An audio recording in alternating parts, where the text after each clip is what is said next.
Okay, so the Epstein story is back again. Like that one toxic ex who somehow still knows your Wi-Fi password. And this time it's not just back, it brought emails. Emails that mentioned Donald Trump, emails released by Congress, and emails that both parties are now spinning harder than a Bollywood plot twist. So today we're breaking it all down. What's in those emails? Does anything change legally? And why is Washington acting like someone just leaked a group chat? Let's go. You know how every few months we get reminded that Jeffrey Epstein had the highest VIP contact list of any criminal in modern history. It's like every sector of society had at least one guy in Epstein's phone. Bankers, royalty, politicians, journalists, random billionaires who look like they exclusively bring bone broth. And now his emails are dropping like a season 3 premiere. And once again, Trump's name shows up. So what actually happened this week? Let's start with the timeline. Wednesday morning, House Oversight Committee Democrats release new emails recovered from Epstein's estate. A few hours later, the Republicans drop even more emails. And suddenly, Washington goes from, "We ended the longest government shutdown ever," to "Put that down, we have a new scandal." Because, as always, the US is allergic to good news. The most viral email is from April 2, 2011, where Epstein writes to Ghislaine Maxwell. He writes, "The dog that hasn't barked is Trump. Name redacted, spent hours at my house with him. He has never once been mentioned. I'm 75% there." Now, if you read that and understood it immediately, congratulations, you speak fluent rich guy villain cryptic email language. For everyone else, this line suggests Epstein believed Trump was a missing piece who hadn't been implicated in anything and that someone, name redacted, spent a lot of time with him at Epstein's house. This creates speculation for Democrats, rage for Republicans, clickbait for media, and absolute confusion for normal humans. Democrats released the email with one name blacked out. Republicans immediately said, "Nope, we are telling everyone." They revealed the name as Virginia Giuffre, one of Epstein's most well-known survivors, who tragically died by suicide earlier this year.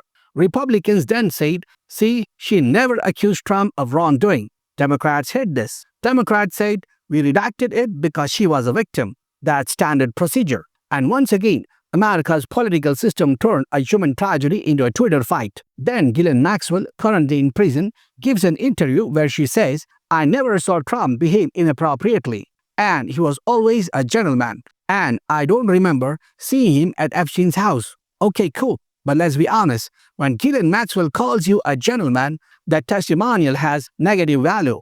It's like Voldemort going, "Great guy, would trust him with my Horcruxes." No one is reassured.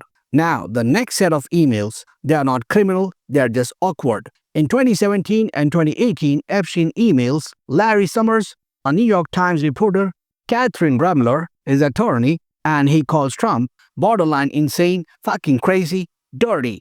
Whether you like Trump or hate Trump, the last guy on earth who should be calling anyone dirty is Jeffrey, Island Membership Club, Epstein. But again, nothing illegal here, just gossip. And Washington loves gossip. Let's break down why this blew up in 12 hours. Reason 1. It derailed the government shutdown victory lap. Republicans were ready to celebrate ending the shutdown. Then suddenly the headline switched to Epstein emails mentioned Trump. And the political vibes went from victory parade to "Oh God, why today?" Critics say, "Why? If you did nothing wrong, open everything." The White House says, "To protect innocent people from false accusations." Both explanations exist. Both are politically loaded. Reason 3. Epstein stories always go viral. It doesn't matter whose name appears. One email is equal to 3 weeks of media content. Reason 4. The UK fallout made everything hotter.